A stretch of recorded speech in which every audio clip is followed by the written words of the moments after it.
today's video. So we're going to be rewiring the 70-volt system, or explaining the plans of the rewiring of the 70-volt system. So I have just got finished disconnecting all the speakers that we're going to need disconnected so we can rewire this. This will mainly be rewired because I just made some improper connections. And I want to make the proper connections. Like, I did not parallel wire some of this properly. And so, because, yeah. For starters, what we're going to be doing is we're going to have this main line coming from here, going to this, connecting to this speaker, and then we'll be parallel connecting another wire to this speaker, then parallel connecting that to this speaker, then parallel connecting this wire, then have this wire parallel connecting to these other speakers. So then there'll be proper parallel connections. So yeah, let's get to the video.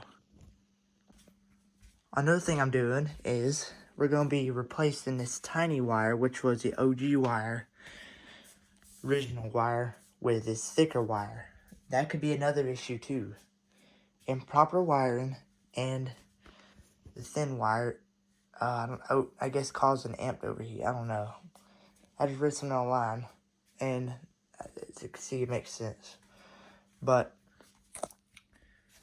and this is something that needs to be done. You know, get this thinner wire that could be damaged out of here, along with this, and put this thicker wire in. Because these things can take the thicker wire, so, yeah. That's another thing we gotta do. We got this pulled. And look, there's no loose terminals. But some of this wire could be damaged from all the years of use, so it's time to upgrade to the thicker stuff, the thicker wire, in my opinion. And so, yeah, that's all I'm going to do tonight. I just pull out everything, you know. I pulled out these audio cables going into the TOA amp. This amp should be fine right here. This is just an 8 ohm speaker connected to it. And so, yeah. Also, we gotta find a better solution for this, because this also could have, one of these was not really connected right, or one of these was, it was whenever I put the wire nut on top of it, or screwed the wire nut on it, the wire was all like weird, and it was not getting a good connection. So that could have been another issue right there. So we're gonna find a better way to do this. And so, yeah. That's about all for tonight. See you tomorrow. Just update is the next night. I'm working on it. Working on rewiring the system. That's what we've done so far. So, these stupid wire terminals were too small, so I had to get a smaller wire and then splice it to a larger wire, which is not something I wanted to do, but yeah. Goes from here all the way to this speaker, where then it parallel connects to this speaker. Then it's going to parallel connect to this speaker, and then parallel connect to the speaker and go throughout the system. And I got to redo that part of the system and that part of the system. But tonight I need to get some more of these, so I'll probably do this part of the system, finish this part of the system tonight, and then the next night work on that part of the system. So yeah, we're making progress.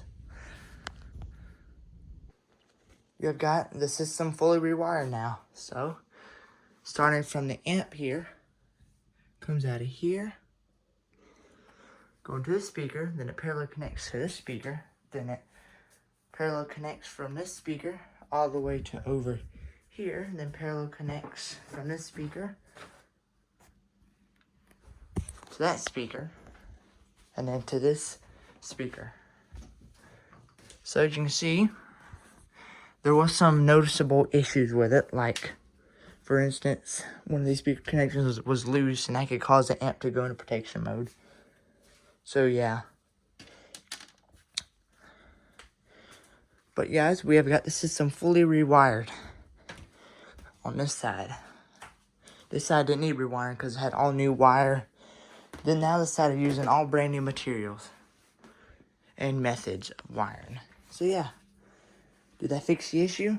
I'm not sure, but I need to rewire the system, and this was the perfect time to do it. Well, guys, the result of this was the amp is defective and is going to get retired. And, you know, this is why you don't buy used amps on eBay right here. Just be aware. If it's in a classroom, then if it was used in a classroom, it's fine. It's gonna last a while. But if it's used in the store and constantly has stuff playing through it all day, then yeah, it's probably not gonna last. The amplifier is probably not gonna last very long.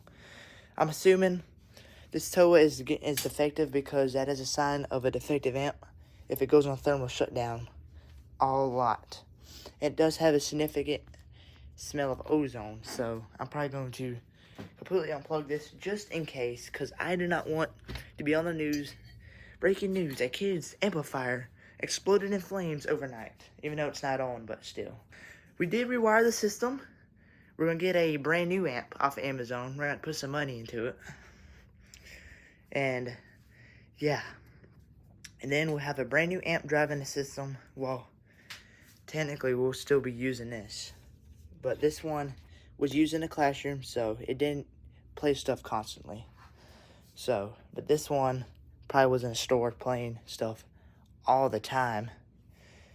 And so yeah, we did rewire the system. We got something done. And we figured out the issue. It's just the amp. Because I rewired the system. Now I know it's wired properly. And the amp is still doing that thing. So it's thermal shutdown. So yeah, thank you for watching the video. We will do an amp replacement video.